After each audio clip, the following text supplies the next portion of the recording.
What would you share to young boys and young men? Some of them don't have their dads around. Yeah. Some of them are still feeling the weight of, if I'm not earning, I'm not worthy of anything. Yeah. To young men, man, I'd like to say your enough is good enough, you know? A lot of times the pressure comes from people feeling like they're not doing enough, or people telling them that they're not doing enough. But if you know you've given your all, accept that and move with that. You know what I mean? Like, understand that, it's like self-love. If you know you can't do more than what you're doing now, but you at least appreciate the fact that you've put in enough effort, then hold that down. And that's with everything. That's with being a son, being a brother, being a partner. That's with being a worker. You know what I mean? Wherever you are, there's a lot of pressure around men, namachita, but like, just know that if you did good enough, accept that. And don't listen to the noise around you, because that's where the pressure comes in. 702. The upside of failure. Sometimes failure is the foundation of greatest success stories. We are talking the upside of failure. Yes, I must say, this feature is becoming more and more my favorite, because I feel like it is kind of a masterclass in being a human and not falling completely apart when things happen. But it also gives me hope from each and every one of the guests that have been joining us, that you really can turn your life around from anything, and you can become anything you want to be. Our guest for today, artist, dancer, MC, entertainer. You know him as Robot Boii. He is in studio. Give us a call, 011 883 0702. Your SMS is 31702. Your tweets at Relebogile M, at Radio 702, using the hashtag 702 afternoons, and the WhatsApp line 072 702 1702. 702. The upside of failure. Proof that a setback can lead to a step forward. He is here. He is in the building. Robot Boii. Which one is this one? Tango, what's going on? How are you doing? You're right. Can you believe you've made it here in life to 702 with Relebogile Mabotja? You've made it. After the traffic, who can roboto after roboto? Big shout out for having me out here. Shout out to everybody listening. I just think come time for traffic, you need to read the traffic. No, I'm ready. And in the traffic today, in Joburg CBD, expects delays on the M2 West. Yes. Come on. You are ready. How did the name Robot come about? Programmed by God, man. You know, that's the first thing. And I think dancing, and calling is robot, you know. And then adding the boy to the name Robot Boii was just to make it a brand. Yes. Being able to press a button and I do all the things that you mentioned in the intro, between emceeing, dancing, comedy, skits, presenting, hosting, playing instruments. I mean, and all you've also got a podcast with somebody I absolutely love and adore, Mpopops. Mpopops, you always leave him behind. Why? No, the thing is, when you have the two most busiest people in the country, putting us together is a problem. But I'll bring him next time. You keep leaving him behind when I love him so much. But now I'm just thinking to myself, and I want to talk about MZ. Yeah. Let's talk pre-Robot Boii life. For those that don't know, you know your father is Ntate Mzwakhe Mbuli, and that may have been or could have been seen as a possible hindrance when you grew up to become aware of who he is.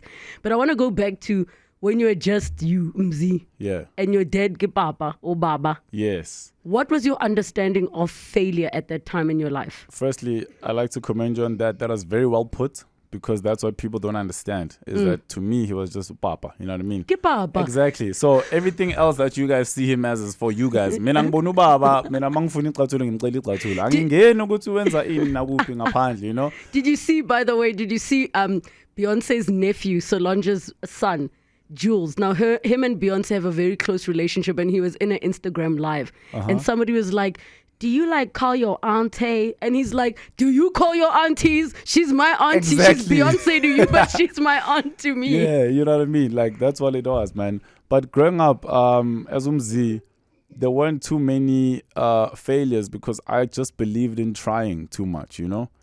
And I think that's where the point comes in. Like, understanding that you can't do something isn't really a failure, but it's a sign of what you can improve or what you can venture to, you know? And that's how I almost kind of saw it at the time. And that's how it's brought me here to be this brand that I am today. So if you were to sort of give us the fly on the wall experience of what the home was like, because many people grew up in very traditional homes where academics were pushed, and back in the day, this was what things were. But it isn't necessarily the same when one of your parents is not on the trajectory of you must be a lawyer, you must be a doctor. So what is that fly in the wall experience when you saw Papa and all the other individuals in the household? What did you imagine life could be because of how they were living? So I think in the household, here's what people don't know too, is that the whole household is creative, especially my mom too. So her not being in the light does mean all my creativity comes from the one side. My mom would take a random fatu, next thing it's a curtain at the house, and like my sister's in architecture. She's hitting you with the same thing. You understand, the same. That's creativity, that's innovation, guys. And my sister's in architecture, so she's amazing at arts and crafts, like one random cardboard. We used to not throw boxes away at home because Uti might use it for sculptures and structures, you know what I mean? So I think it's just the influence of being influenced in the house and outside in terms of my friends in the school. And all of that stuff like mix masala into 7 colors to give you this Sunday meal. What were you like academically at school? Sucked. Guys, firstly, my maths, it was lit. It was like, you need to translate for all the listeners, ne? Okay, so... Because I'm also part of the generation that needs translation. So if you say my maths was lit, does that mean you were terrible at it or were you amazing at it? So I know lit means amazing, but this one is the literacy, this one. It's the maths that didn't maths. So like academically, I was just passing, man. Like I remember asking my accounting teacher, what's the pass mark in accounting? And she said 35 and I got 36 on the dot. Are you for just real? To make it past.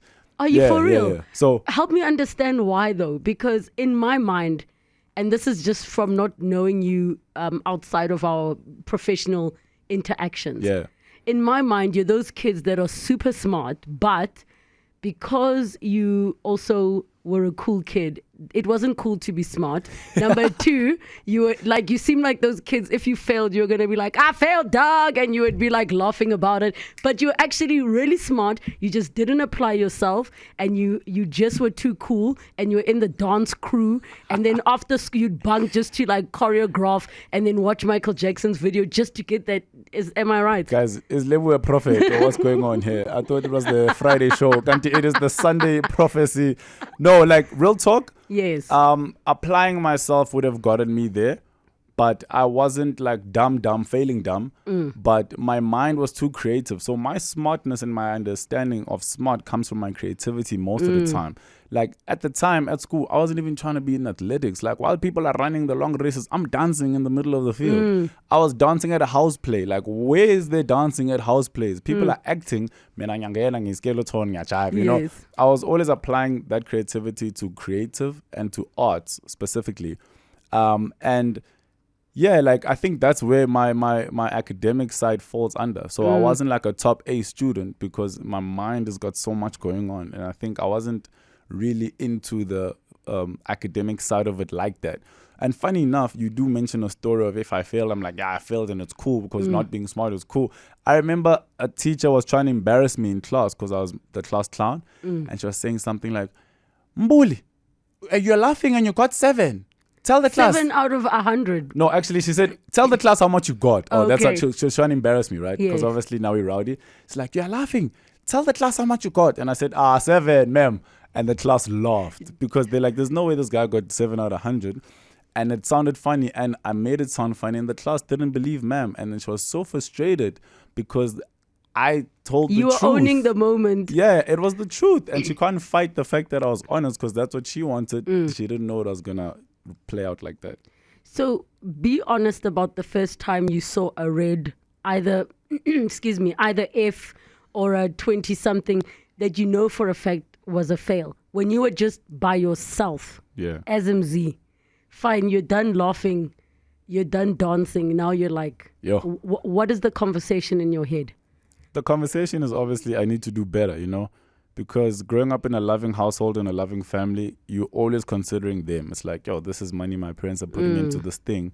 I can't disappoint them. So growing up, that's a big part of my life too. Besides what I do, it's more on who am I making proud and who am I disappointing. I've always tried to not disappoint my parents by all means. And did you at any point sort of take that failure and start to internalize it? Because some people take something that is offensive and now it gets them down, and now they're on a downward spiral. Or you're like, I'm going to use this to motivate myself to actually do better the next time. I think it's the motivation part, man. Like every single thing in life is about that. Like if you don't learn from a mistake, it's an opportunity wasted. So from failing at the time, I'd be like, okay, I can do better and I should do better. And for so long as it's not the end, man, like to an extent of matric, you know, when some people fail matric, they feel like it's the end. Yes. You can always, even being in night school as umuntu omdala, you can always go back to studying, can always go back to learning. So my mind is always positive in terms of there can be better, you can still do better. Yeah. The upside of failure, we're with robot, and it's just funny how everything is about robots since you're here. Are you the future? Yeah, bona manje. The thing is, I'm the only robot that works during load shedding, yabo. So that's the first thing. But now, lama advert wenu, ngathi I discriminate. No, listen, we just structured it. We're like, guys, Robot Boi's in the building. Please, advertisers, Like, direct yourselves guys, to accommodate this To man. all the listeners, even the cameras in this place are just also robotic. There's not a single body holding a camera. Everything is on a stand, moving. Zzz, zzz, zzz. I feel at home, actually. This is your spot to be. But I was just wondering, because a lot of us attach failures in our childhood to report cards. As far back as you can remember, 5, 6, 7, when was the first time you had a feeling of like, I think I failed, like I don't feel right? And what was that attached to? And it you know, I would even say keep it outside of school, because that's such the obvious, easy thing. So, a failure that's outside of school? Let me give you an example. Yeah. So I must have been 7 or 8. My mom had these like crystal champagne glasses that we weren't allowed to touch. That you broke. No. You so broke then it. the one day, my brother was like, let's drink water or drink our juice out of these glasses. Did I not break the one glass? I still know exactly what my mom's face looked like, because we tried to hide it now somewhere. You know, Why do we never like throw it away? We want to hide it. We like, hid it, and she found it, and the expression. And then my brother acted like he knew nothing. And he was, my older brother acted like he knew. That face is that face of like, I failed here. I messed up, yeah. Yeah, and not because it's not just that I shouldn't have taken it, but like I made my mom feel that way. Hectic. I think with that example, the first thing that comes to mind is when I was living with my sister, Utandega. I was practicing how to like break dance and stuff. And it's funny because it's breakdancing and I ended up breaking. Guys, let's focus here. So she had this vase, right, by the TV stand that, like, I don't know what you call these things. They just look cool and fancy, right? But my mind, and here's what's funny, my mind says, for what I'm trying to do, I need space. Yes. Then the Robot Boii mind says, but if I do it in a small space, I'll be teaching myself body control and how to keep it in. You know what I mean? Yes. And then I was doing handstands in like a small dining room setup. And then ngawa. So when I fell on the other side, my size 12 long foot hit that thing, and then then my sister came out. She looked at me, and I just had the face. And her knowing me is just like, okay, one day this thing is gonna work, kid. Yes. So it's fine. But As I in, really as felt in this, bad. this all better be worth it. Yeah. My sister used to drive me to all the auditions for adverts. Like my sisters, man, I love my sisters and my mom. My family's like been holding me down. Yes. So that was like that, like where I'd break things in the household, or, you know, I'd miss just this family event to go practice this, you know. It like felt bad at the time, but for what I was building, I almost had to hold it down. Did you know, though, consciously what you were building? I think sometimes what happens in our industry, because we do multiple things, you just latch onto opportunities as they come. Yeah. So at the time you're a dancer, but at some point you're like, I can get on the mic. Oh, I can MC, I can this. Yeah. Did you sort of preconceive to say, I'm going to sit and in my mind, I want to be a multifaceted performer, and I want to do this, and I want to do this? Did you plot that and plan that in your mind, or did you sort of go with the flow and sort of take opportunities up as they came along? So based on my understanding of my creativity, like I always say, my God-given talent is not a specific thing. It's creativity as a whole. So I've always known that whatever that's going to take me to the top will be in entertainment. But what I did is I was never limited because I never treated a knock on a door as one door. I'd knock on this door and then knock on the next door and then knock on the third door. By the time the fourth door hears the noise, the fifth door's ready to open, the sixth door's always, So I'm a trier. I used to try everything because something has to land, and if something fails, it fails. And it ended up happening that a lot of things landed. So the intention was to do everything and try everything, because I don't like the notion of you can't do everything and you can't be everywhere. Says who? And I was told that in primary school. And I was like, there's no verse like that in the Bible that says, thou out not do these things. Yes. So my mind went, if it's God-given talent, they should be on a God level, and that's where I need to take them. So I'm going to try everything. And when I tried everything, it was simple. Dancing was simple. Writing was simple. Learning how to play instruments. I can't read music, but I can, So all these things came, and I felt like, okay, I've got the rhythm, I've got the vibe, I've got the this. And literally the only thing you learn from that is like how to structure a link on radio, or how to intro something or someone on stage, so you just learn how to make it professional on a high level. But everything else I've been doing, it's been in me, and I knew that this is what I want to do. Now, having a parent that is in the business and has, has all of the relevant contacts, it can go either one of two ways. You get the kid who's like, I want nothing to do with you. I'm going to do it on my own. Yep. And then you get the kid who's like, Dad, did Mang Mang answer? Did you speak to whoever to make this happen? Yeah.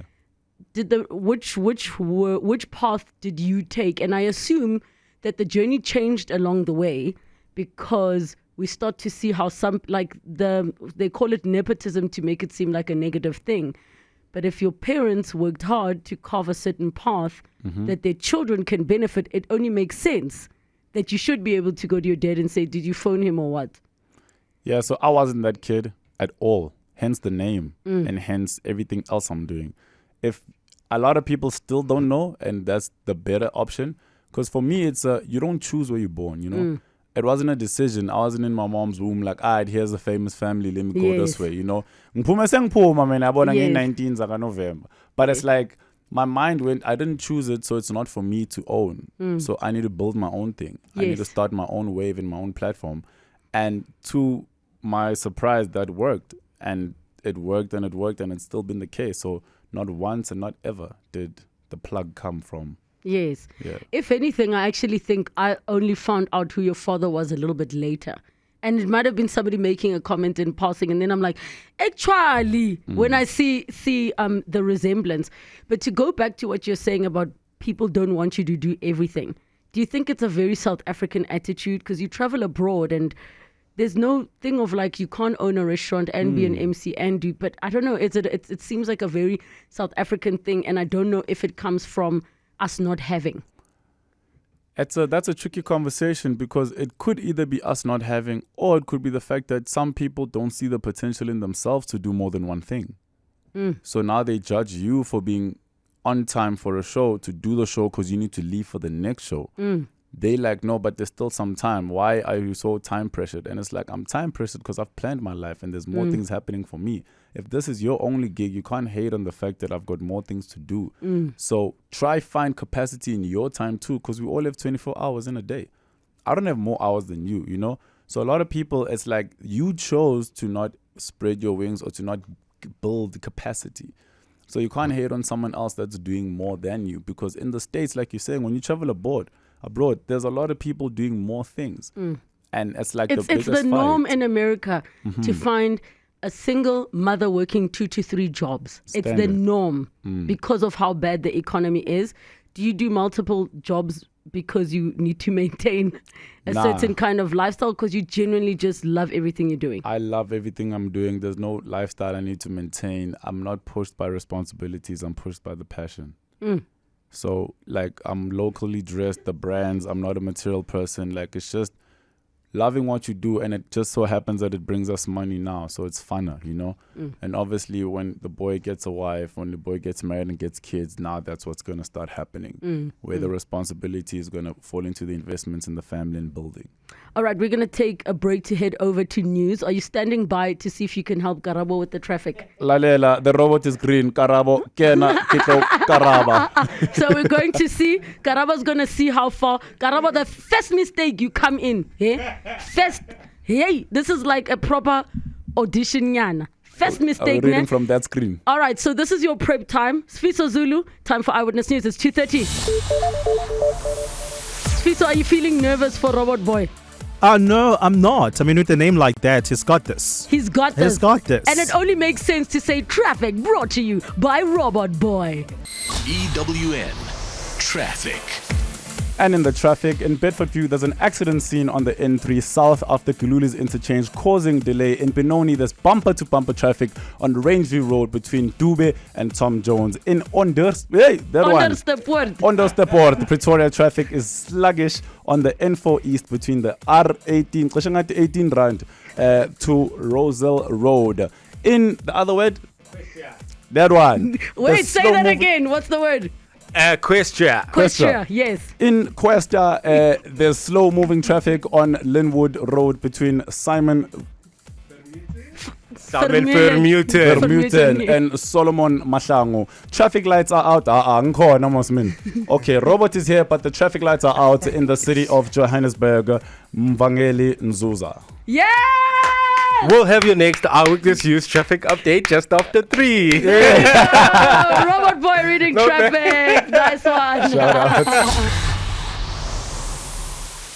The upside of failure. We are with Robot Boii in studio, and he's been chatting to us about his upbringing and some of his views on failure in his childhood. We're taking your calls with all of your questions on 011-883-0702. Your SMS is 31702 and the WhatsApp line 0727021702. You can also find us on Twitter at Relebogile M at Radio 702 using the hashtag 702 afternoons. I'm seeing so many messages. One is saying that they saw you live last week. Mohau says saw him live last week with Questa at the concert. He was an MC, then was also dancing. Which one is this? Traffic update. Aye, it's not for you. Stick to the dancing, is what Mohau says. Okay. Umuhau. Yabona abantu abadrive amakhwid. Yibo abane problem nge-traffic update yami, but no, shout out to Mohau, man. I'm kidding. Listen, I think you did a pretty good job for a first timer. That was a pretty good job. Let's quickly take some calls. We've got Gogo Sarah from Mpumalanga. Gogo. Yes. Hello. Yebo. Good morning, traffic guy. Ngikhona njani mamzo? Gogo. Goodness. I've been listening to the show. You did not do well, math lead, but I did not know you can't read Afrikaans words as well. I knocked my lungs out. You can't read Simon Vermeulen. Gog, yabona manje ukuthi manje i-load shedding yangapha yabona is not make sure. Gogo, just help him pronounce it. Say it again. Simon Vermeulen. Simon Vermeulen. Yes. Gogo Osleg. Equestria. Oh my goodness, tanto khala. Gog, yabona manje get ni understand yabo. Oh, Gogo Sarah. Thank you so much. Thank you so much for your call. You know, I'm just wondering, what are the languages you did at school?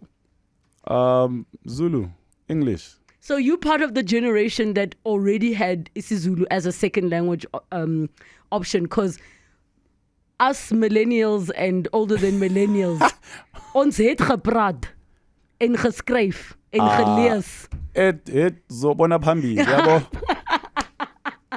Do you feel that, languages and what you were allowed to learn and the time you were allowed to learn it has influenced you and your generation better than sort of maybe what my generation was able to access? I think because we did have, it was English, Zulu, and Afrikaans from grade 8 to 10. And then I think from grade 10, that's where everybody picks their subjects and stuff. Yes. Yeah, so it allows us to grow in that space as well, but I do think it does influence what we can do more going forward. Like when I speak to my friends from KZN, they were not exposed to any language, not even school, just in the area. As far as Sesotho, Tswana, Sepedi, like Spitori, because apparently it's a language also. It really is. You know what I mean? But So like man, every time they come this side, and it's like, but how do you not know what this word means? And it's like, Yes. it's not that asifuna ukufunda, but it's that we don't even have people speaking at that side to hear and Yes. learn, because a lot of us have been learning through ear, Yes. So yeah, I think that exposure is what matters the most, being exposed to different languages. All right, we've got George in Bedfordview. Hi, George. Hey, hi, Mr. Robert. How you doing? Except George of the jungle. Yeah, but all I want to say is, at my age, I've started and owned different companies. Everybody, all you get in South Africa, that is why things are not working. I put 10 pots at different times. By the time the other starts boiling, the others are, Yes. that's a way to do it. When you're an entrepreneur, you stop at nothing. Yes. You know what I'm saying? So I'm just thinking, for your mind at your age, you're going to go very far. And it is important. I have this to say, which you're not going to like, all of you and the listeners. Prolonged poverty is deliberate. It's a choice. Yeah. God has given us all things pertaining to life. Special. Come on, somebody. Get out there and do stuff. Mina, right now, you won't believe what I'm doing. I'm supplying things that people are asking. Guys were asking me in my board meeting today, how did you get to this? I say, because I'm a free moral agent, I can do things. There's nothing I cannot do. And I think George. I think it's so is he. So what I'm Yes. saying is, I'm not just. I want people to hear what I'm saying. Prolonged poverty. It's a choice. Because you've got to get up. You've got to listen to some people. Look around. Right now, I've got a friend who owns 10 spas. He of course, he's Portuguese, but he says the amount of money he made during COVID, he doesn't see it happening again. And George, you know what? Before we open a massive can of words, I hear what you're saying, and it would require at least 30 minutes to unpack what you just said with regards to prolonged poverty. Because it's not to say, dismissing the circumstances that people find themselves in, right? But it's that we have a tendency as a people to rely on prayer and miracles more than knowing we are empowered to actually do things. We're more in control action. than we are aware of. So what do you want to respond to George, who's saying, I'm boiling 10 pots because I've got 10 pots on the stove, they boil at different times? George is right, because the seasons are different. When it's dry this side, it's going to be wet this side. So being able to have multiple streams of income, and I mean, opportunity means preparation. A lot of people are trying to wait to see an opportunity in order to be prepared. But you need to always stay prepared, because when that door opens, you can be able to sustain it, And in the process of waiting too, you need to build your character, because your character will sustain where your talent and opportunities take you. A lot of people get to a certain level through their talents, like a show or a competition or the opportunity. And because they don't have character as well, like they fall under the hype of the money and the excitement of all that stuff. So it's discipline, and it's doing what you can now while you can. And I think, George is right, man. And I think being a dancer, you are trained early on that you don't start rehearsing when the gig is booked. Please. You are constantly rehearsing and training.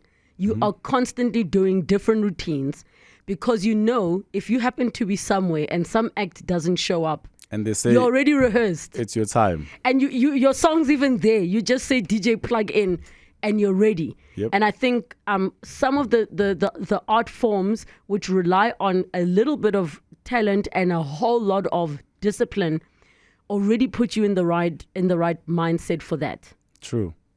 All right, It sets you apart. we're going to take another break. 072 702 1702 and 011 883 0702.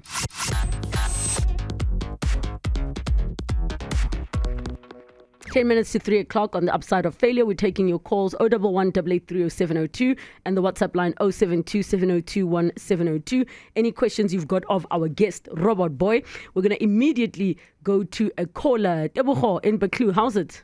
Hi, Relebogile guy. Sharp wena. Shasha, Robot Boii, Safere. Exit Tebza. Shasha, Chamala Ibrahim, Donna. So, yeah, I just want to say big up. You're doing very well. I've seen your performance when your dad was launching his album at SABC. So, get a big up, Donna. I know it's sometimes difficult to live under the shade of your famous dad, but I think you can stand on your own. You've got enough talent. I want to encourage you. So, yeah, Shout out, Nyabonga Tebza. And uthandazo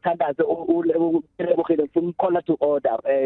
Your father prayed a lot of times, so prayer works. Prayer works. Trust me. Out of order. Prayer works. Correct. Uncle Tebogo, thank you so much for your call. And listen, prayer works, but it cannot be in isolation.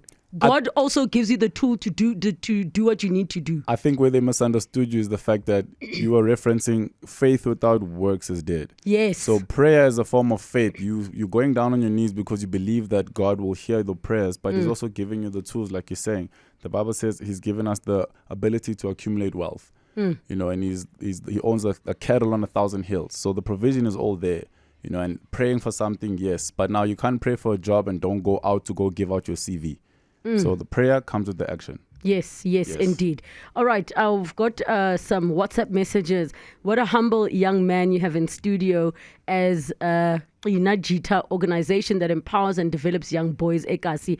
We are proud to have such leaders that are role models for our young men and avails himself when needed to come to talk to them. We love you, Robot Boii from Neo. Unajita, thank you, Neo. Leadership. And then if we can, I think we've got a voice note. This is Robot Boii's older sister, Tandega. Relebogile, thank you. He has definitely made it.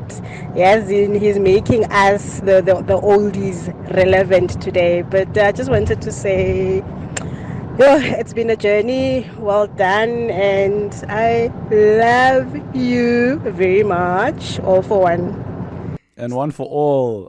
Tandega, man. That's so dope. Thank you. From breaking vases to being at 702. Look at your life. And she's the one. That's her vase that I broke. Tandega, I love you so much. Thank you. Okay, I want to quickly ask you about some of the things you've listed as failures. Yeah. Waiting for permission. What did you need permission to do that you were waiting for? So ironically, Utandega, my sister that just sent the voice note, said if you ask for permission, you allow someone to say no. So I'm going to say that again. If you ask for permission, you allow someone to say no. And obviously, don't put that out of context. But for example, if you're trying to steal someone's chocolate in the fridge, you might just eat it. But if you ask them, they can say no, then you won't have the chocolate in the fridge, right? But for me to say waiting for permission is because certain things you want to do because you believe in yourself, but other people don't think you're ready. And that could limit you in terms of your growth and your exposure.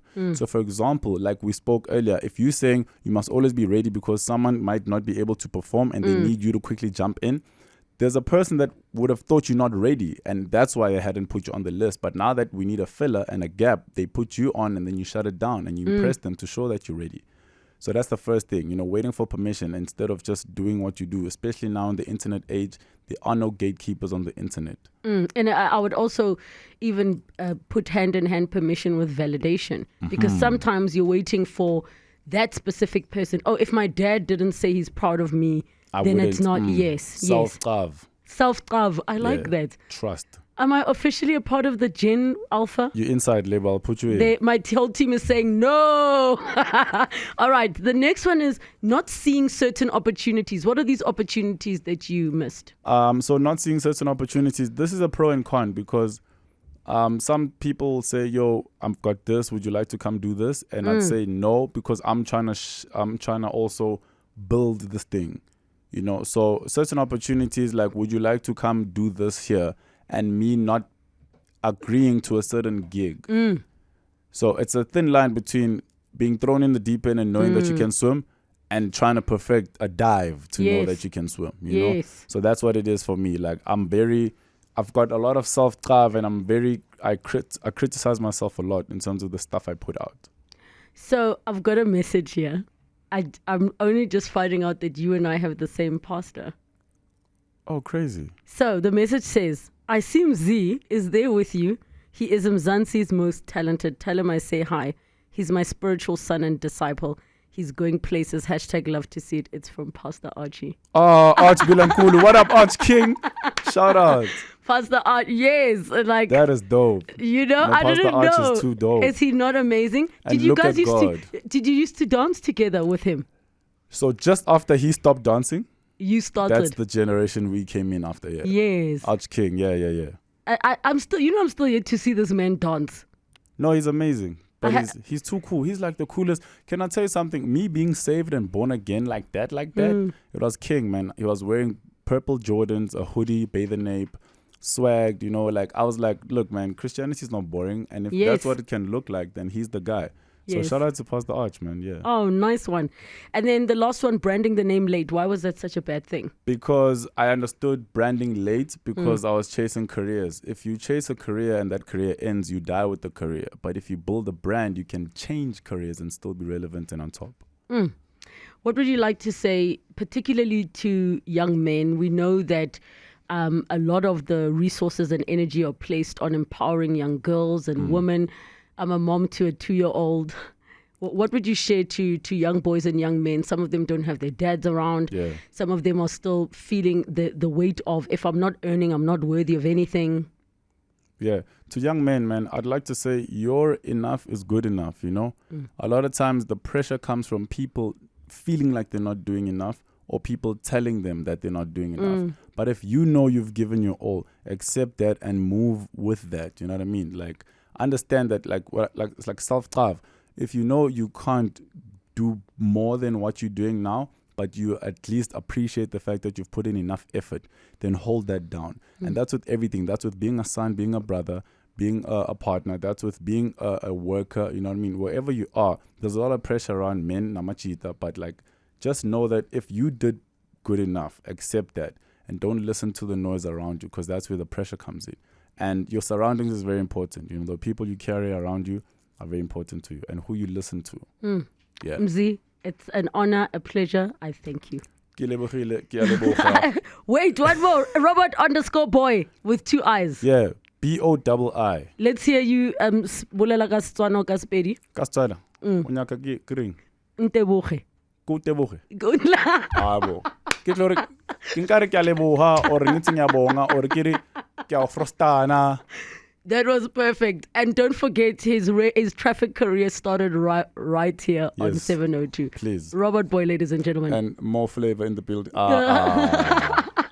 702. The upside of failure. Sometimes failure is the foundation of greatest success stories.